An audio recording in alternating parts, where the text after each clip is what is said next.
ముందుగా విశ్వగురువు అయిన బ్రహ్మర్షి పితామహ పత్రిజీ గారికి హృదయపూర్వక ఆత్మ ప్రణామాలు. సద్గురుస్ మూమెంట్ వ్యవస్థాపకులైన భీమినేని వంశీ కిరణ్ గారికి, అలానే మన గురువు గారైన హేమ మేడం గారికి వేల వేల ధన్యవాదాలు, ఆత్మ ప్రణామాలు. సీతమ్మ తల్లికి, శ్రీరామచంద్రుల వారికి, హనుమకు హృదయపూర్వక ఆత్మ ప్రణామాలు. ఇంతటి చక్కటి గ్రంథాన్ని మనకు అందించిన డీనా మెరియం గారికి వేల వేల కృతజ్ఞతలు, ఆత్మ ప్రణామాలు. సీతాయనం అసలు సిసలైన రామాయణం తెలుసుకుందాం మాస్టర్స్.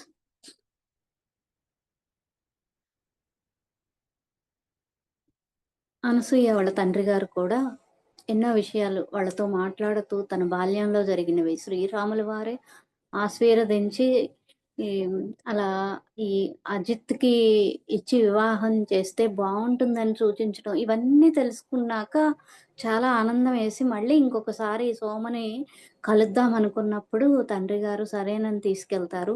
అయితే వాళ్ళకి దారి మధ్యలోనే ఏంటంటే ఒక అతను ఎదురయ్యి ఆశ్రమానికొస్తారు. అతను ఆగలేక వాళ్ళ అమ్మని తీసుకొని, అజిత్‌ని తీసుకొని సోమ దగ్గరికి వెళ్తూ ఉంటే అక్కడ ఒకతను ఎదురయ్యి, "మీరు సోమ దగ్గరికెళ్తున్నారా? తన ఇంటికెళ్ళింది" అంటారు. "తన ఇల్లంటే మిదిలికెళ్ళిందా?" అని అడుగుతారు. అదే అంతే గదా! లేదు, తన సొంత ఇంటికి ఎళ్ళిందని చెప్తారనమాట. అంటే మనందరి సొంతిల్లు కూడా మనం ఈ భూమి మీద మన గృహం అనుకుంటున్నాం మాస్టర్స్. కానీ మనం ఆత్మలం. ఆ పరమాత్మ నుంచి, ఆ పరమ చైతన్యం నుంచొచ్చిన మహా చైతన్యాలం. మనకి అసలు లోకంలో మన ఇల్లంటూ ఒకటుంటుందనమాట. నిజ గృహం అనేది అది. ఇక్కడేంటి, ఇక్కడ ఒక డ్రామా, ఇక్కడ ఒక నాటకం. ఇక్కడ పొందవలసిన అనుభవాల కోసం ఇలా శరీరం తీసుకొనొస్తున్నాం భూమి మీదకి విజిట్‌కి లాగా. అక్కడ నిద్రపోతూ ఉంటే, మనకి ఇదంతా జరుగుతూ ఉందనమాట. ఎప్పుడైతే ఇక్కడ సెలవు తీసుకొని, ఇక్కడ శాశ్వతంగా నిద్రపోతామో, అక్కడ మేలుకుంటాం. ఇది చెప్తూ ఉంటారు గదా! అలాగా ఆయన ఎదురై చెప్పినప్పుడు హ్మ్. ఆహ్, అక్కడ ఆయనొస్తున్నప్పుడు కూడా సీతామాత గొంతు విని దూరంగా ఉన్నా గూడా వచ్చానని జెప్తారు. వచ్చేటప్పటికి తనకి ఒక అంటే అంతటి కీకారణ్యంలో దేవతా వస్త్రాలేసుకున్న ఇద్దరు స్త్రీలు కనిపించారు అని అన్నప్పుడు అంటే చూడండి, ఆ చైతన్యంలో మనకి ఆలోచించే ఆ శక్తి కూడా ఉండదు. ఆళ్ళ చైతన్యం ఎక్కువగా ఉంటుంది గదా! అన్ని డీటెయిల్స్ ఇచ్చినా కూడా కనుక్కోలేకపోతారు. ఆయన ఎప్పుడైతే అక్కడి నుంచి అవతలకెళ్ళిపోయారో హ్మ్. అప్పుడు ఈ అనసూయ వాళ్ళ అమ్మగారికి వస్తదనమాట. అతను ఎక్కడికెళ్ళాడో ఆ ఋషి మనకి ఎదురైన ఇప్పుడు మాట్లాడిన ఆయన్ని చూడమంటే, ఎంత వెతికినా గబగబా వెళ్ళినా, ఆ క్షణంలో వెళ్ళిన అతను కూడా కనిపించడు. అప్పుడు చెప్తుందనమాట హనుమంతుల వారు. ఆయన రకరకాల రూపాల్లో, భిన్న భిన్న రూపాల్లో వస్తారు. ప్రజలెవరు తెలుసుకోలేరు. కాకపోతే ఆయన నుంచి ఆ ప్రేమ అంటే వాళ్ళ యొక్క చైతన్యం అనమాట. ఆ ప్రేమ అనేది తెలుస్తది. దాన్ని బట్టి ఆయన అని చెప్పి తెలుసుకోవచ్చు. ఇప్పుడు చూడండి, ఆయన ఆ తేజస్సు చూసారా అంటది. వీళ్ళేమి గమనించరు. ఏంటంటే సోమని కలవాలి. ఇంకా ఇంకా తెలుసుకోవాలి. అంటే తన గురించి కొంచెమే చెప్తుంది గదా! ఇంకా తెలుసుకోవాలని. అప్పుడు వాళ్ళ అమ్మ అంటుంది, "అవన్నీ నువ్వు తెలుసుకోవాల్సిన అవసరం లేని విషయాలయ్యుంటాయి. అందుకే సోమ లేదు" అని. ఏడుస్తూ ఉంటే ఆమె కళ్ళు తుడిచి చెప్తుందనమాట. అంటే చూడండి, గతం తెలుసుకొని ఇంకా ఇంకా తెలుసుకొని ఏం జేస్తాం? అవసరం లేదు గదా! ఎంతవరకు తెలుసుకోవాలో అంతవరకే తెలియజేయబడుతుంది. నేనెక్కడున్నాను? నేనెవరిని? ఇదంతా కాదు. అక్కడి నుంచి తెచ్చుకున్నవి అన్నీ కూడా మనం ఎంతవరకు తెలుసుకొని, ఎంతవరకు వాటిని ఇంప్రూవ్ జేసుకోవాలో అంటే గత వాసనలు కొన్ని వస్తూ ఉంటాయి గదా మనకి. అవన్నీ కూడా దాటటానికి ఇప్పుడు తెచ్చుకున్నవి. అలాగా హనుమంతుల వారు నిజంగా అలా కనిపించటం నాకు ధ్యానంలోకొచ్చాక రాముల వారికి నేను కనెక్ట్ అవ్వలేకపోతున్నా. ఏ దేవతతో పెట్టినా కానీ నాకు ఆ వైబ్రేషన్ తెలుస్తుంది. కానీ రాముల వారితో రావట్ల. ఎందుకని రాముల వారు నాకు రావట్లేదు? నేనేం చేశాను? అంటే నాదేదన్నా లోపం ఉందా? అని చెప్పి 2 సంవత్సరాలు నేను క్వెషనేసుకున్న ధ్యానంలో. అయితే ఒకసారి వేరే జూమ్‌లో హ్మ్. ఆహ్, సా సారు వెంకటేశ్వరరావు సారో ఏమో ఆయన చక్రాస్ యాక్టివేషన్ అని జెప్పి చేపిస్తుంటే అలా చేస్తూ ఉన్నా.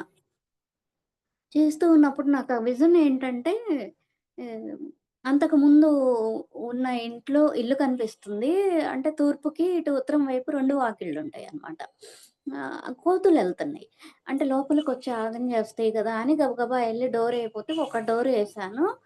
తూర్పు వైపుది వేయబోయేటప్పటికి అవి ఎళ్ళిపోయాయి. లోపలికి రాలేదు. కానీ ఆ వాకిలి దగ్గరికెళ్ళేసరికి ఒక పెద్ద కోతనమాట. చాలా బలంగాను, స్ట్రాంగ్‌గా ఉంది. అలా వాకిలి దగ్గర ఎలా నుంచొని అంటే ఇట్లా వాకిలుంటుంది గదా! ఆ వైపుకి తిరుగుతూ అట్లా కూర్చొని చూస్తుంది. లోపలికి రాలేదు, తల తిప్పి కూడా చూడలేదనమాట. కానీ నేనక్కడే నుంచున్నా. తర్వాత ఏమైంది లోపలికొచ్చి అవి ఇట్లా భయపెడతాయి గదా! అలా భయపెట్టింది. అయ్యో! లోపలికొచ్చింది అన్నీ పడేస్తదేమో, లాగేస్తదేమో అని ఈ కంగారులో ఎవరన్నుంటే బావుండు. అంటే కర్రతోటి అలా అంటే బావుండు అనంగలోనే ఒక అమ్మాయి కనిపించింది నాకక్కడ. అమ్మాయిలు ఈ కర్ర తీసుకొని అంటే కొంచెం చప్పుడు చేస్తే వెళ్ళిపోతాయి గదా! అన్నట్లు. కానీ ఆ అమ్మాయి ఏం చూడట్లేదు. మేలకుండా ఉందనమాట. నేనే ఇచ్చాననమాట. పట్టుకుంది గానీ ఏం చేయట్లా. కానీ కొంచెం సేపటి బయటికెళ్ళిపోయింది. తర్వాత నాకు మెడిటేషన్ అంతా అయిపోయినాక సార్‌కి చెప్పాను. ఇలాగా అండి అంటే, అంటే లేదు అక్కడ హనుమంతుల వారు మీరది ఎరుకలో ఉండి గుర్తించాలి. నిజంగానే వేరుగా ఉంది. అయితే 2 సంవత్సరాలు బట్టి నాకు రాముల వారితో కనెక్టివిటీ ఎందుకు రావట్లేదు? ఆ వైబ్రేషన్ ఎందుకు అందుకోలేకపోతున్నాను? అని క్వెషన్ ఉండిపోయింది గదా! టక్కున నాకప్పుడు ఆన్సరొచ్చింది మాస్టర్స్. ఏమనంటే, నాకు చిన్నతనంలో గుడి మైక్ మీద ఎర్లీ మార్నింగ్ 5కి పాటలు పెట్టేవాళ్ళు. లవకుశుల పాటలు, అట్లానే కృష్ణుడు, అర్జునుడి పద్యాలుంటాయి గదా! అవన్నీ వాటితో పాటు పాడుకునేదాన్ని నేను. అలాగేంటంటే, లక్ష్మణుడు సీతమ్మ వారిని అడవుల్లో వదిలిపెట్టడానికొస్తూ పాట ఒకటి పాడతారు గదా! ఏ నిమిషానికి ఏమి జరుగునో ఎవరూహించరు. ఎండ కన్నెరుగని ఇల్లాళ్ళకు ఈ వనవాసాలెందుకు?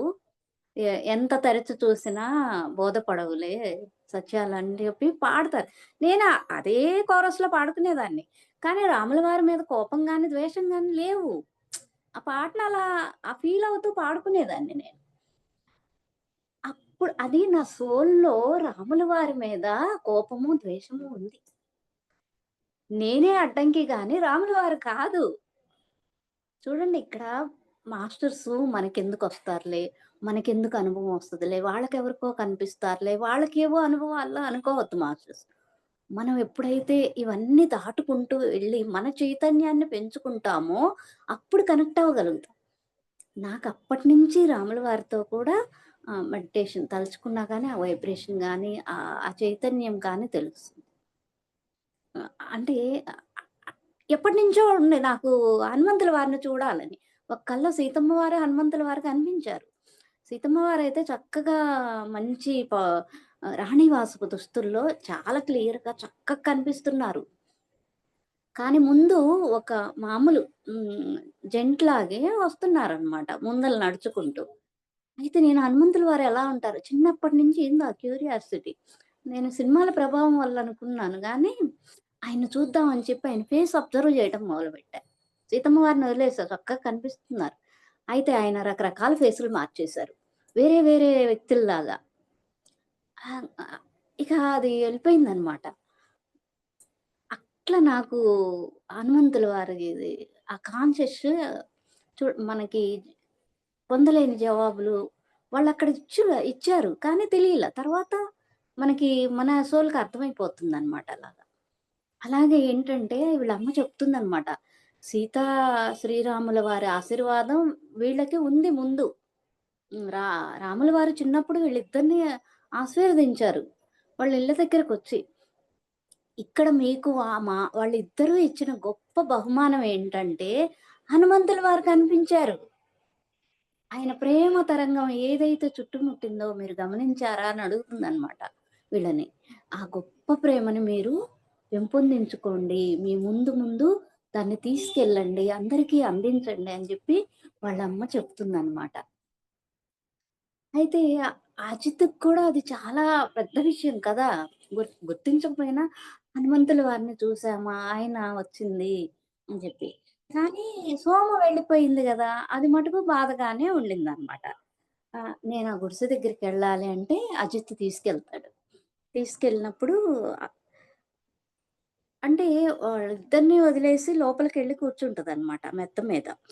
లోపలికెళ్ళి ఆశీర్వాదం ఇచ్చారు ఓకే అనుకుంటూ. "నువ్వప్పుడే వెళ్ళిపోయావా? నేను ఆహ్" అని చెప్పి ఇప్పుడే నేను తెలుసుకున్నాను. నీతో ఇంకా మాట్లాడాలంటే నువ్విప్పుడే వెళ్ళిపోయావు అని చెప్పి బాధపడతదనమాట. అయితే అందులో ఒక సందర్భాన్ని జ్ఞాపకం జేసుకుంటుంది. అంటే ఆవిడ చెప్పినయ్యే జ్ఞాపకం చేసుకుంటున్నప్పుడు అజిత్ వచ్చి పక్కన కూర్చొని, "ఆమె నీకెంతో ముఖ్యమైంది కదా!" అంటే, "నేనది మాటల్లో చెప్పలేను. ఆమె నా గతం గురించి కొంత చెప్పింది. నేనింకా తెలుసుకోవాలనుకుంటున్నానన్నప్పుడు." అంటే చాలా సైలెంట్‌గా ఉండి, అప్పుడు ఈ అజిత్ మాట్లాడుతున్నాడు. "మహారాజు శ్రీరాముడు మా ఇంటికొచ్చి నన్ను ఆశీర్వదించిన కథ చెప్పనా?"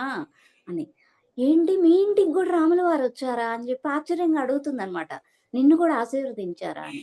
అయితే శ్రీరాముడు చివరి రోజుల్లో అందరి గృహాలకెళ్ళి వాళ్ళ పిల్లల్ని చూసేవాళ్ళు. అంటే అయోధ్య రాబోయే భవిష్యత్తు ఎలా ఉంటుంది అని చెప్పి వాళ్ళ భవిష్యత్తుని చూసి వాళ్ళకి ఆశీర్వాదం ఇచ్చి ఆహ్, ఎలా ఉండబోతుంది ఆ శక్తిని ఇచ్చించేవాళ్ళనమాట.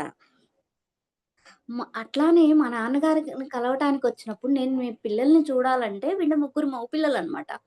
ముగ్గురిని పిలిచి అక్కడ నిలబెట్టినప్పుడు ఆళ్ళందరికీ ఆశీర్వాదం ఇచ్చి, ఈ అబ్బాయిని మటుకు అజిత్‌ని, "ఈ అబ్బాయికి జంతువుల పట్ల చాలా ప్రేముంది. ఇతన్ని పరిపాలనలోకి నువ్వు తీసుకురావాలి. అలాగ శిక్షణ ఇవ్వు." అంటే ఈ జంతువులు అడవుల్ని ఈ జంతు సంరక్షణ ఆహ్, అంటే ప్రకృతిని కాపాడాలి.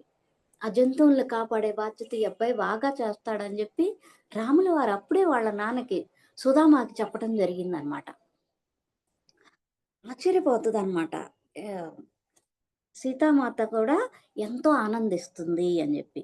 అయితే ఆ మాటలేవి నాకు జ్ఞాపకం లేదు గానీ, ఇది మటుకు నాకు ఎన్నో సార్లు మా నాన్న చెప్పాడు. అది ఎప్పటికీ నాకు జ్ఞాపకంలో నిలిచి ఉండాలని కాబోలు అని జెప్పి ఉంటాడనమాట. కానీ నేను 'మహారాజుని' ఒక్కసారే చూసాను. ఆయనేమి గుర్తులేరు కానీ, ఆయన కళ్ళు మాత్రం నాకు చాలా ఆహ్, గుర్తుండిపోయాయి. అలాంటి కళ్ళని నేనెప్పుడూ చూడలేదు. ఎవ్వరియి అలాగ లేవు అని జెప్పి చెప్తున్నాడు. అందరిని ఆశీర్వదించారు. అప్పుడు ఈ అబ్బాయితో గూడా మాట్లాడుతూ నిన్ను జంతువులు ఎంతో ఇష్టపడతాయి. నువ్వు వాటిని చూసి నువ్వసలెప్పుడు భయపడొద్దు అని జెప్పి వాళ్ళ తండ్రికేందంటే ఈ అబ్బాయిని అప్పుడప్పుడు ఆ అడవికి తీసుకెళ్ళి ఆ జంతువులను చూపించు. వాటితోటి ప్రేమగా ఉండేటట్టు, వాటితోటి మాలిం చేసుకున్నట్లు జంతువుల దగ్గరికి తీసుకెళ్ళు నువ్వు అప్పుడప్పుడు అని జెప్పి అంటే ముందుగానే ఈ అబ్బాయి చేయబోయే పనికి కావాల్సిన దారిని ఏర్పరిచారనమాట. అంటే చెప్పాడు వాళ్ళ నాన్నగారికి ముందే. సీతామాతకు కూడా జంతువులంటే చాలా ఇష్టము. ఆ జీవరాశి మీద ఇంకా ఎంతో ప్రేమని, మక్కువని పెంచుకుంటాడు. అయితే ఇప్పటికే ఈ అబ్బాయికేంది పుట్టుకతోటే జంతువుల మీద ప్రేమ ఉండింది. వాటిని ఎంతో ప్రేమగా చూస్తాడు ప్రతి ప్రాణిని కూడా. అయితే ఇవన్నీ వినేసరికి ఈ సోమ పోయిందన్న దిగులు ఈమెకి చిన్నగా ఓదార్పునిస్తాయన్నమాట ఈ మాటలన్నీ. చిన్నగా ఆ దుఃఖంలో నుంచి బయటకొస్తది. అయితే అప్పుడే అజిత్‌కి అర్థమైపోయింది. ఈ అనసూయ ఎప్పుడైతే తను విచారంలోకెళ్ళిపోతదో, ఆమెని ఎలాగా బయటికి తీసుకురావచ్చు. అంటే సీతామాతల గురించి చెప్తూ, ఈ అబ్బాయికి తెలిసింది చెప్తూ, ఆ బాధను పోగొట్టే ఉపాయం ముందే తెలుసుకున్నాడనమాట. ఆ విధంగా అతను చేస్తాడు. ఆనందం వచ్చేస్తది. బహుశా నేను శోభను కలవవలసిన అవసరం లేదేమో! ఆమె నాకు అవసరమైందంతా చెప్పే ఉంటుంది. గతంలోకి మళ్ళీ తొంగి చూడకపోవటమే మంచిది. అంతే గదా! గతం తెలుసుకొని ఏం జేస్తాం? దాన్నేమన్నా మారుస్తామా? ఏం లేదు కదా! కాబట్టి అది నేను తెలుసుకోవాల్సిన అవసరం లేదేమో! నేను తెలుసుకోవాల్సింది చెప్పేసినట్టుంది. అంటే మనకి కూడా చూడండి కల్లో మనం ఏదన్నా అడిగినప్పుడు ఆ పార్ట్ వరకే చూపిస్తారు మాస్టర్. అది కూడా మనం బాధపడకుండా చూపిస్తారు. అంటే ఆ పని మనమే చేశాము. అంత కర్కశం చేసినా కానీ, చేసినట్లుగా అక్కడ మనకి ప్రెజెంట్ చేయటం జరుగుతుంది. భగవంతుడి ప్రేమ ఎంత ఆహ్, మనం ఎట్లా కరుణుందో దాన్ని తెలుసుకోవచ్చు. అప్పుడు అజిత్ ఏమంటున్నాడంటే, గతమే వర్తమానాన్నిచ్చింది. గతంలో మనం పొందవలసిన జ్ఞానమంతా మన జ్ఞాపకంలో భద్రపరచబడి ఉంటుంది. అనసూయ మనం భవిష్యత్తులోకే దృష్టి సారించాలి. మన గృహాలు సందర్శించినప్పుడు శ్రీరాముడు అదే చేశారు. ఆయన భవిష్యత్తుకు బీజాలు నాటారు. రాబోయేదంతా ఆయన సృష్టి, మాత సృష్టి. ఆళ్ళు సృష్టించిన దానిలోనే మనం అడుగులేసుకుంటూ ముందుకెళ్దాం. అదంతా కూడా అదే చెప్తారు గదా! సార్ కూడా. మనకి హాస్టల్ లోకంలో మనకంటూ ఒకటుంటుంది. అక్కడ మన రికార్డంతా ఉంటుంది అని. అదే మనం డౌన్‌లోడ్స్ చేసుకుంటాం. అంటే మన నిక్షిప్తం లోపల భద్రపరచబడి, మనం ఇప్పుడు కూడా కనెక్ట్ అయ్యి, కలలకు కనెక్ట్ అయ్యి ఎలా తెలుసుకుంటున్నాం అంటే, మన లోపలే ఉంది ఆ జ్ఞానం అంతా. అదంతా భద్రంగా ఉంటుంది. అట్లానే వీళ్ళిద్దరు గూడా ఏంటంటే, ఆ భవిష్యత్తుకు పునాది వేస్తున్నారు. నేను ఆ విషయం ఎన్నడూ మర్చిపోవాలనుకోను అని జెప్పి నెమ్మదిగా ఏ అనసూయ అంటుందనమాట. మనం ఇద్దరం కూడా ఒకరినొకరినం కూడా మర్చిపోకుండా చూసుకుందాం అని చెప్పి మాట ఇచ్చుకొని అక్కడ ప్రతిజ్ఞ చేసుకుంటారు. తర్వాత వీళ్ళిద్దరికీ వివాహం అయిపోయి అయోధ్యలో ఎన్నో సంవత్సరాలు వీళ్ళిద్దరూ కూడా చాలా ఆనందంగా జీవితాన్ని గడుపుతారనమాట. అయితే వీళ్ళకి నలుగురు కుమార్తెలు. కుమారులేమి ఉండరు. కూతురు పుట్టిన ప్రతిసారి ఏం చేస్తుంటాడంటే, తను సరయూ నది దగ్గరికి తీసుకెళ్ళి హ్మ్. సరయూ మాత సీత కూతుర్ని చూడు. ఈ బిడ్డను ఆమె తల్లికి సేవ చేసేటట్లు ఆశీర్వదించు అని ప్రార్థించేవాళ్ళట. అంటే సీతామాత బిడ్డ తను. అలానే తన తల్లికి అంటే ఎవరు ఆమె తల్లికి అంటే ఆ భూమాతకి, సీతామాతకి సేవ చేసుకునేటట్లు ఆశీర్వదించు అని జెప్పి, సరయూ నది ఒడ్డుకెళ్ళి, సరయూ మాతకి చూపించి ఆ బిడ్డని ఆమె యొక్క ఆశీర్వాదం తీసుకునేది. అంటే ప్రతిసారి తనకి బిడ్డ పుట్టినప్పుడల్లా అక్కడికి తీసుకెళ్ళి అడిగేదనమాట. ఆ తర్వాత లవకుశులు ఈ సామ్రాజ్యాన్నంతా చాలా విస్తరిస్తారనమాట. ఎంతో వైభవోపేతంగా వాళ్ళు పరిపాలించారనమాట. అయితే ఈ అజిత్ ఏంటంటే ఎక్కువ కాలము అరణ్యాల్లోనే ప్రయాణిస్తూ మానవ ఆవాసాలు, జంతు సామ్రాజ్యాన్ని ఆక్రమించుకోకుండా చూసేవాడు. చాలా వరకు మనుషులకు, జంతువులకు మధ్య సయోధ్య ఉండేది. అంటే ఇప్పుడు చూడండి మానవులెళ్ళిపోయి అడవుల్లోకి ఆ జంతువుల సామ్రాజ్యం గదా! అదంతా. అవి స్వేచ్ఛగా ఉండాలి. ఈ ఆహ్, అదంతా కూడా కాపాడటంలో ఈ అజిత్ తన వంతు కర్తవ్యం చాలా చక్కగా ఉండేవాడు. అలాగే ప్రజలందరూ కూడా అప్పుడేంటంటే ఒకళ్ళకొకళ్ళు ఆ జంతువులకి వీళ్ళు తోడ్పాటునందిస్తూ, అవి కూడా వీటికి తోడ్పాటునందిస్తూ చాలా చక్కగా సయోధ్యగా ఉండేయన్నమాట. ఇప్పుడు చూడండి ప్రకృతికి విరుద్ధంగా ఎళ్తున్నాము. అందుకే ఈ వైపరీత్యాలన్నీ కూడా మనకొస్తున్నాయి. భూకంపాలు రాని, సునామీలు రానివ్వండి, విచక్షణారహితంగా మనం ఆ అడవుల్ని కొట్టేయడం వల్ల అక్కడ ఉన్న జంతువులన్నీ ఊళ్ళల్లోకొస్తున్నాయా లేదా? ఇప్పుడు చూడండి కోతులు ఎన్ని చోట్లకి ఎంత ఇబ్బందులు పాలవుతున్నాం. ఎందుకు? అవి ఉండే ప్రాంతాన్ని మనం తీసేసుకున్నాం. అక్కడ ఉన్న ఫలవృక్షాలన్నీ అవన్నీ గూడా మనమే తెచ్చేసుకుంటున్నాం. మనమే వాడేసుకుంటున్నాం. ఆ చెట్లన్నీ నరికేయటం వల్ల అడవుల శాతం తగ్గిపోతుంది. ఈ సంతులనం అంతా వాతావరణ సంతులనం కూడా జరుగుతుందది. ప్రకృతికి ఎగైనెస్ట్‌గా వెళ్ళటం వల్ల. కాబట్టి అన్నీ కూడా ఆహ్, ఒకదానికొకటి అనుసంధానం ఉంటుందనమాట. ప్రతి ఒక్కదాన్ని గౌరవించుకుంటూ వాటికి విలువల్ని వాటికి ఇస్తూ మనం ముందుకెళ్ళాలే తప్ప వాటికి ఎదురు పోకూడదు. ఆ తర్వాత ఒకరోజు వీళ్ళిద్దరూ ఆ నది ఒడ్డున అజిత్తు, అనసూయ నడుచుకుంటూ ఒక అవకాశం వస్తదనమాట. ఆ నది ఒడ్డునే నడుచుకుంటూ వెళ్ళేటప్పుడు సోమ చెప్పిన విషయాలు కొన్ని అతనితో పంచుకోవాలని అప్పుడనిపిస్తది. అప్పటిదాకా ఎందుకు చెప్పలేదో తనకి తెలీదు. ఆ సందర్భం రాలేదు చెప్పాలి అని తనకి లేదనమాట. అప్పుడు ఆహ్, అంటే వీళ్ళిద్దరూ నడి వయసుకొచ్చేస్తారనమాట అప్పటికి. సోమ నాకు కొన్ని విషయాలు చెప్పింది. ఈ అవి నేనిప్పుడు నీతో చెప్దాం అనుకుంటున్నాను. మనం అప్పుడు సోమ దగ్గరికెళ్ళాము కదా! ఒక వృద్ధురాలు. అంటే సీతామాత యొక్క పరిచారకురాలుగా ఉంది కదా! ఆవిడ దగ్గరికెళ్ళాం గదా! నీకు జ్ఞాపకం ఉందా? అంటే, ఆ రోజు నేనెలా మర్చిపోగలను? హ్మ్.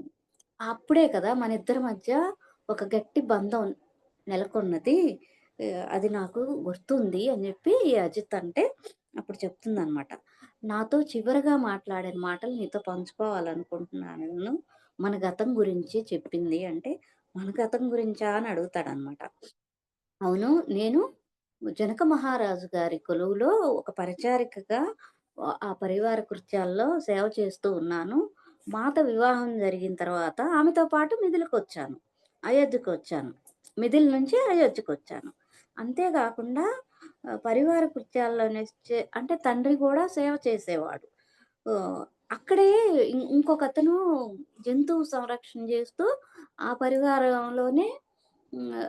ఒకతను ఉండేవాడు. జీవులంటే చాలా ప్రేమ.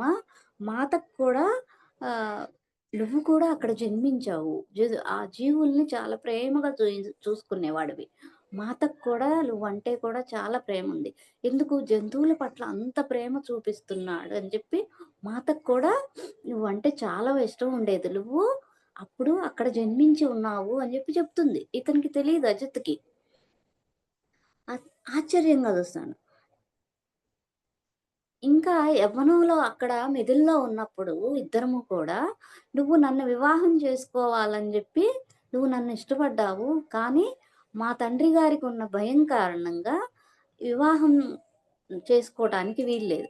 అంటే వీళ్ళ కుటుంబానికి శాపం ఒకటుంది గదా! అంటే వివాహం అయితే చనిపోతావు. కాబట్టి వివాహం చెయ్యననేవాడు కదా! వాళ్ళ నాన్నగారు. ఇక్కడ మిథిలలో జనక మహారాజు గారి కొలువులో అక్కడ పనిచేస్తూ ఉన్నప్పుడు. కిరణ్ అనే ఒక అతను ఈ మీనాక్షిగా ఉన్నప్పుడు వివాహం జేసుకోవాలనుకుంటాడు. అయితే జనక మహారాజు, సీతామాత చెప్తారు. ఈ అమ్మాయి దగ్గరికొచ్చేసరికి ఐదో తరం. 5 తరాలు మీరు శాపాలు శాపగ్రస్త జీవితం అనుభవిస్తారన్నప్పుడు, వాళ్ళ తండ్రికేందంటే వివాహం చేస్తే చనిపోతది కూతురు. అప్పటికే భార్యని ఒక కొడుకుని చిన్న పిల్లాడిగా ఉన్నప్పుడే నదిలో పడి చనిపోతాడు. అతని కొడుకు. అయితే అది తట్టుకోలేక ఈమె గూడా ఎళ్లి నదిలో దూకేస్తదనమాట. ఆమె చనిపోతది. నది తీసుకెళ్ళిపోతది. కాబట్టి ఈ అమ్మాయికి కూడా వివాహం చేస్తే ఈ అమ్మాయి చనిపోతది. అందుకని చెప్పి అందరూ నదికెళ్ళి స్నానం చేస్తున్నా ఈ అమ్మాయికి నిషేధం కదా! మీనాక్షిగా. నువ్వు నదికెళ్ళటానికి ఈల్లేదని. అట్లా ఆ అమ్మాయికి చనిపోతది. అందుకని ఈ జన్మలో ఏంటంటే వివాహం చేసుకోను. భయపడితేనే గదా! సోమ దగ్గరికి పంపించింది. అప్పుడు అక్కడ మనిద్దరము ఉన్నాము. ఇప్పుడు మన తండ్రులు మన వివాహాన్ని నిశ్చయించారు. రాముల వారు, సీతామాత కూడా కోరుకున్నారు అని చెప్తే ఈ అజిత్‌కి చాలా ఆశ్చర్యం వేస్తదనమాట. అలా ఆ వివాహం చేసుకోకపోవటం కారణంతో అక్కడే ఉండటం వల్ల సీతామాతతో నేను అయోధ్యకి రాగలిగాను. ఆ తర్వాత ఇక్కడ మళ్ళీ అనసూయగా జన్మించాను. అందుకనే నువ్వు పెళ్లి చేసుకోవాలి. అది మాత కోరుకుంది. అది మాత కోరిక కూడా అన్నమాట. నువ్వు ఇన్ని సంవత్సరాల తర్వాత ఇది నాకు చెప్తున్నావు అని చెప్పి అడుగుతాడన్నమాట. ఎందుకు చెప్పలేదో నాకు తెలీదు. దానికి కారణం ఆహ్, ఏంటో కూడా తెలీదు. నా హృదయం లోపలే ఇది ఉండిపోయింది. బహుశా అది నా కోసమే అనుకున్నానేమో అంటదన్నమాట. నువ్వు నాతో మనం భవిష్యత్తు వైపు చూడాలి, గతం వైపు కాదు అని చెప్పావు గదా! అని జెప్పి నవ్వుతూ అంటదన్నమాట. అంటే ఇంక గతం వద్దు. మనం ముందు భవిష్యత్తులోకెళ్దాము. గతం గురించి విచారపడొద్దంటాడు గదా! సోమ చనిపోయినప్పుడు. వాళ్ళు గూడా కోరుకున్నది ఇదే. ఇంక తెలుసుకోవాల్సిన పని లేదన్నావుగా! అందుకే చెప్పలేదేమో అంటుందన్నమాట. ఆశ్చర్యం ఆనందంగా మారి అనసూయ ఇప్పుడు ఇది చెప్పినందుకు కృతజ్ఞతలు. అంటే నేను మిథిల్‌లో సేవ చేశానని, మాతకి తెలుసని అంటే మాతకి నేను తెలుసు. ఆహ్, అది తెలియటం వల్ల ఏంటంటే ఎంతో శాంతి, ఆనందం ఇస్తుంది. కానీ భూమి మీద ప్రతి జీవి మాతకు తెలియకుండా ఉంటుందా? వారు మనకు చేసింది, చేస్తున్నది మనం కనీసం ఊహించటం కూడా చేయలేము. నిజంగానే కదా! వాళ్ళు ఎంత చేస్తున్నారో మనకేం తెలుసు మాస్టర్స్. మనం కూడా ఆళ్ళలాగా మారాలని, ఆ దైవత్వంతో ఉండాలని వాళ్ళు ఎంతో కోరుకుంటున్నారు. మనకి ఎంతో చేస్తున్నారు. కానీ ఇక్కడ మన అడ్డంకులు మనం ఏర్పరచుకొని, గత జన్మ వాసనలతోటి మనం వాళ్ళని చేరలేకపోతున్నాం. మాతా శ్రీరాముడు తమ తమ భౌతిక రూపాలు వదిలిన తర్వాత మరింత చురుకుగా, మరింత సమర్థతతోటి వ్యవహరించగలని ఎప్పుడో ఎవరో నాతో చెప్పారు. బహుశా సోమ అయ్యుంటుంది. నాకు సరిగ్గా జ్ఞాపకం లేదంటుంది. అంటే వాళ్ళు భౌతిక దేహాల్లో ఉన్నప్పటికన్నా కూడా వాళ్ళ శరీరాలు వదిలేసిన తర్వాతే ఇంకా ఇంకా ఎంతో చేయగలుగుతారు అనే విషయం నాకు సోమ చెప్పినట్లుంది. నిజమే కదా! అప్పుడు పత్రిజీ గారు చూడండి శరీరంలో ఉన్నంత వరకు ఏంటంటే కొన్ని పరిమితులుంటాయి భూమి మీద. అది ప్రతి ఒక్కళ్ళకి చెందుతుంది. సాక్షాత్తు భగవంతుడు దిగొచ్చినా, ఆ పరిమితులకు లోబడే ఈ శరీరంలో ఉండి చేయగలిగినంత వరకు చేస్తారు. శరీరాన్ని దాటిన తర్వాత వాళ్ళు చాలా విస్తారంగా చేస్తారు. అవన్నీ కూడా. నిజంగా సా పత్రిజీ గారు వెళ్ళిపోయిన తర్వాతే నాకు ఆ చైతన్యానికి నేను కనెక్ట్ అవ్వగలిగాను. ఎంతో ఆయన నన్ను పట్టుకు నడిపించటం అనేది చాలా చాలా ఇదనమాట. అంటే సారు చాలా సూత్రాలు మనకిచ్చారు. వాటన్నిటిని కంపల్సరీగా పాటించి తీరాల్సింది. No comment, no complaint, no judgement. ఇతరుల వ్యక్తిగత విషయాల్లో వేలు పెట్టి మనం చూడకూడదు. అలాగే వీళ్ళేంటి ఇలా ఉన్నారు? ఈ అమ్మాయికి వివాహం అయిందా లేదా? అంటే మనకి క్యూరియాసిటీ తెలుసుకోవాలి వీళ్ళేంటి అని. గతం ఎప్పుడూ చూడకండి మాస్టర్స్. చూడకూడదు. ఎందుకంటే ఎవరి జన్మ ప్రణాళికలను బట్టి వాళ్ళొచ్చారు. వాళ్ళది నేర్చుకోవడానికొచ్చారు. మనం పాయింట్ ఔట్ చేయకూడదు గదా! ఇక్కడ ఇంకా బయట వాళ్ళే కాకుండా మన ఇంట్లో భార్య గావచ్చు, భర్త గావచ్చు, పిల్లలు కావచ్చు, ఎవ్వరి లైఫ్ వాళ్ళదే. ఏంటి ఇలాగా వీళ్ళిలా ఉన్నారు అని మనం క్వెషన్ చేయడానికి మనకి లేదు. ఇలా ఒకసారి మా ఇంట్లో బంధువుల్లోనే ఏదో వాళ్ళ సమస్య చెప్తుంటే, ఇలాగ చేసుకోవచ్చు కదా! అని మాట్లాడినప్పుడు అక్కడ నన్ను గట్టిగా కోప్పడ్డారనమాట. ఆహ్, ఏంటి ఇలాగా ఇష్టమైతే వినండి సలహా అప్పటి అంటే చూసాను గానీ no comment, no complaint, no judgement ఇంతవరకే ఎక్కువగా వినేవాళ్ళం. దాన్నే ఫాలో అవుతూ ఉన్నాం. ఇది గూడా విన్నాను కానీ అంతగా తీసుకోలేదు. ఇది అవుతుందనుకోలేదు నేను. అప్పుడు నేను ధ్యానంలోకి రాకముందున్న స్థితికి ఎళ్ళిపోయాను. ఇదేంటి ఇలా జరుగుతుంది, ఇలా జరుగుతుంది. లోపల బాధ, దుఃఖము ఇట్లా వస్తున్నాయన్నమాట. ఎందుకు వద్దు, వద్దు అంటున్నా గానీ, నా ఇన్నర్‌లో కూడా భౌతిక దేహంలోది ఎమోషన్ అంతా ఆగిపోయిన తర్వాత ఇన్నర్ కూడా అదే ఫీల్ అవుతుంది. వద్దు ఇంక అయిపోయిందిగా నేను బాధపడ్డానుగా అయిపోయింది వద్దు, వద్దు అంటున్నా కూడా సేమ్ అంత టైము లోపల ఇన్నర్ బాడీ కూడా ఎమోషనల్ బాడీలో కూడా ఆ ఎమోషన్ జరగటం జూసాను. ఇంగప్పుడు పడుకొని ధ్యాన స్థితిలో పడుకున్నా. అప్పుడేంటంటే నా సూక్ష్మ దేహం బయటకొచ్చి కూర్చొని ధ్యానం జేస్తుంది. నాకు కనిపిస్తుందది. ధ్యానంలో కనిపిస్తుందనమాట. అప్పుడు నాకు కుండలిని శక్తి రేజ్ అయ్యి నా సహస్రారం దాటి ఒక 4 పాములు పడగలు ఇలా బుసలు కొడుతూ కనిపిచ్చాయి. ఆ తర్వాత 2 డేస్‌కి అంటే ఏదో అట్లా అనుభవం అయిందేమోలే అనుకున్నాను. పట్టించుకోలేదు. ఆ తర్వాత 2 డేస్ తర్వాత ఏంటంటే, ఒక మాస్టర్ యొక్క అనుభవాలు వింటున్నప్పుడు నాకు స్ట్రైక్ అయింది. ఏంటంటే అక్కడ పత్రిజీ గారు గట్టిగా హాస్టల్‌గా ఏశారనమాట. అంత దుఃఖం రావడానికి కారణం. ధ్యానంలోకి రాకముందు స్థితికి పడిపోయాను. అంటే అప్పటిదాకా తీసుకున్న ఎనర్జీ గాని, ఆ జ్ఞానం అంతా గాని పోయింది. అప్పుడేంటంటే మరి చూడండి మనం పేరెంట్స్‌గా మన పిల్లల్ని వాళ్ళేదో తప్పు చేశారని కోప్పడి, దండించి, చేసినా తర్వాత బాధపడి వాళ్ళని దగ్గరికి తీసుకొని వాళ్ళకిష్టమైనయి ఇస్తాం గదా! అలాగా నాకు చిన్నప్పుడు మా అమ్మ నాకు గుర్తుంది. ఎందుకు అరుస్తారు? ఎందుకు కొడతారు? మళ్ళీ తర్వాత ఏమన్నా పెట్టి బుజ్జగిస్తారు. కొట్టడం ఎందుకు? పెట్టడం ఎందుకు? అనుకునేదాన్ని. అట్లా పత్రిజీ గారు నాకు అలాగా హాస్టల్‌గా డౌన్ చేసిన తర్వాత జాలిపడి నాకెప్పటినుంచో నాకేంటో తెలీదు అదంతా కూడా ఏంటో. కానీ శక్తి కుండలిని. ఏదో ఒక ఆసక్తి ఉందన్నమాట దాని మీద నాకు. మరి ఆ గత జన్మల్లో ఎంతో సాధనలు చేసి ఇక్కడికొచ్చాం అంటుంటారు గదా! వంశీ సారు. అలాగా అప్పుడు అదేం పొందలేదేమో హాస్టల్ బాడీలో నాకు ఒక చాక్లెట్ ఇచ్చినయి బుజ్జగించినట్టు నాకు కుండలిని శక్తి అనుభవాన్ని అక్కడ ఇచ్చారనమాట. పత్రిజీ గారిచ్చారు. అంటే ఆహ్, బాధపడింది అని బిడ్డని ఓదారుస్తాం గదా! ఎంతో ప్రేమగా. అలాగా నాకు అది జరిగిందనమాట. ఇంక నాకు చాలా ఆనందమేసి కాసేపు మెడిటేషన్ జేసి అర్థమయ్యి పడుకున్నప్పుడు పత్రిజీ గారి శక్తిస్థలు లోపలికెళ్ళి పాదాలే కనిపిస్తున్నాయి. మిగతా అంతా కూడా ఒక గంధం. ఇంతెత్తున పోసింది. పాదాల వరకు బయటకున్నాయి. నేనక్కడ మోకాళ్ళ మీద కూర్చొని ఈ 2 పాదాల మీద నా 2 చేతులు పెట్టి నా తల ఆనించి నమస్కారం చేసుకుంటా. అక్కడ ఎంత వినయంతో ఉన్నానంటే, ఇక్కడ లేనేమో అనిపిస్తది. లేను. అంత వినయం లేదని. కానీ అంత కృతజ్ఞతలు అట్లా అదయిందనమాట యాక్చువల్‌గా. అంటే వాళ్ళు అనుక్షణం మన కోసం చూస్తున్నారు. మనమే దాన్ని దాటాలి. ఇతరుల వ్యక్తిగత విషయాల్లో వేళ్ళు పెట్టకూడదు. అది భర్త, భార్య, పిల్లలు మనం మనం అనుకుంటాం. మనోళ్ళు కదా అనుకుంటాం. కాదు మాస్టర్స్. ఒక వ్యక్తిగత లైఫ్ ఉంటుంది. ఆ సర్కిల్‌లోకెళ్ళకూడదు ఎవరం కూడా. ఇంకా ఇది అప్పటినుంచి నాకు ఎప్పుడన్నా ఏదన్నా మాట్లాడబోయినప్పుడు నాకది గుర్తొస్తదనమాట. ఓకే. No, no. వాళ్ళ వ్యక్తిగత విషయాల్లో మనం తలదూర్చకూడదు. మన పిల్లలే కావచ్చు, మన భర్తే కావచ్చు, మన భార్యే కావచ్చు, ఎవరైనా కావచ్చు. అది వాళ్ళ లైఫ్. వాళ్ళ అనుభవాల కోసం వాళ్ళొచ్చారు.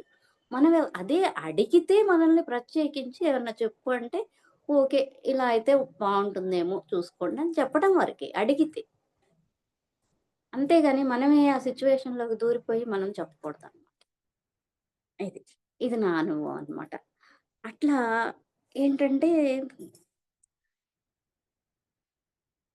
ఇయన్నీ కూడా మాస్టర్స్ ఏంటంటే, ఎంత జ్ఞానం మనకందిస్తున్నారంటే, నిజంగా గురువులందరికీ కూడా పత్రిజీ గారు గనక రాకపోయుంటే, మన ఆత్మలన్నీ చాలా ఘోషపెట్టాయట పైన. ఇంకా వీటిని దాటలేము మేము. మాకు దిక్కెవరు అన్నప్పుడు పత్రిజీ గారు నేనున్నానని జెప్పి మనందరికీ కూడా ఈ అద్భుతమైన శక్తిని, జ్ఞానాన్ని మనకి ఇంత ఈజీగా చేశారాయన. ఎన్నో యుగాలుగా రీసెర్చ్ చేసి మనకి ఇంత సరళంగా, ఇంత తేలికగా చూడండి ఎక్కడికో ఎళ్లి తపస్సులు జేయాలి.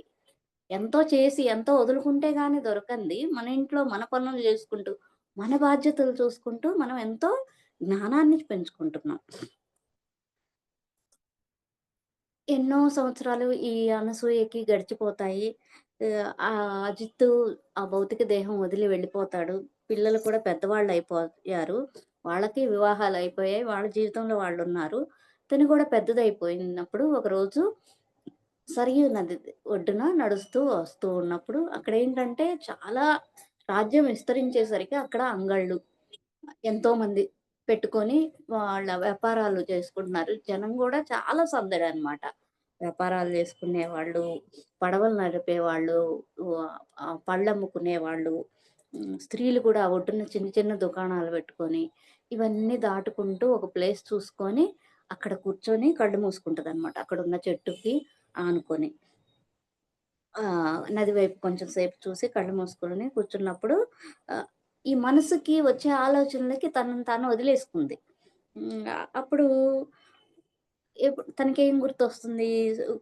సోమ గుడిసెలో పడుకున్నప్పుడు సీతామాత చెప్పిన మాటలు జ్ఞాపకం వచ్చాయి తనకి.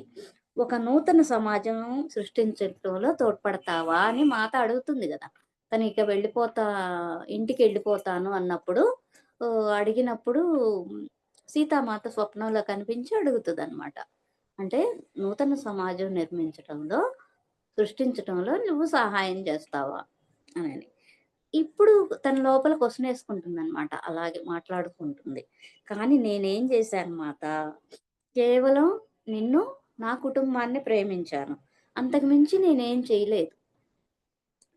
ఇంకక్కడ ఏంటంటే తనకింకా పడిపోతున్నట్లు కనిపిస్తుంది. చీకటి అంతా కరిగిపోయి తన ముందు ఒక దృశ్యం వచ్చింది. ఏంటంటే అక్కడ నదిలో సరియు నదిలో ఒక అమ్మాయి అలలకి కొట్టుకుపోతూ ఉంటే లాగేస్తున్నాయి.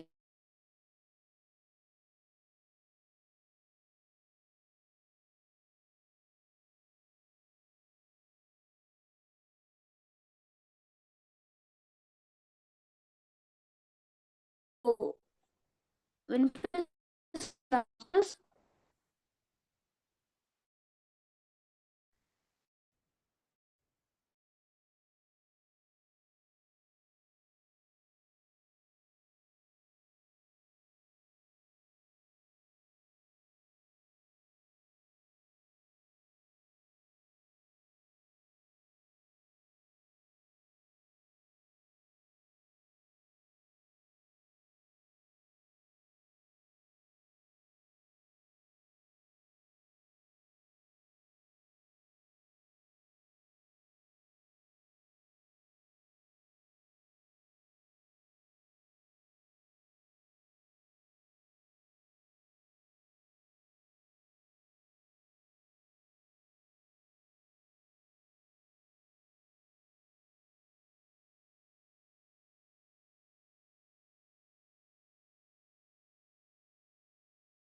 పెట్టని చెప్పి వినిపిస్తాయన్నమాట. వినిపించినప్పుడు అలలు ఏంటంటే తీసుకొచ్చి ఒడ్డున పడేస్తే అలలు వెళ్ళిపోతాయి.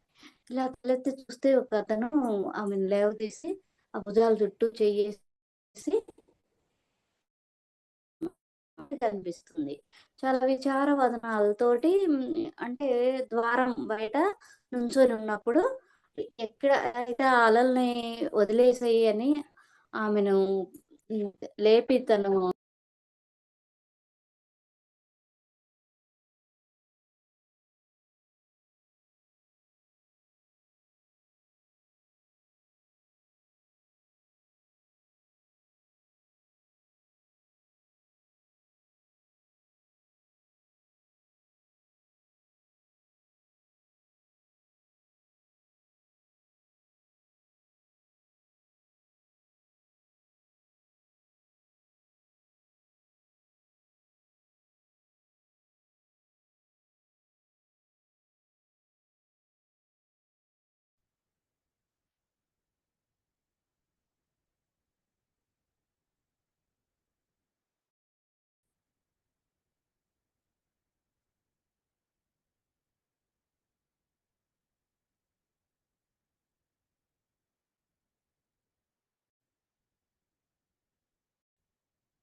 మీనా రికార్డ్ స్టాప్ చేయి మీనా.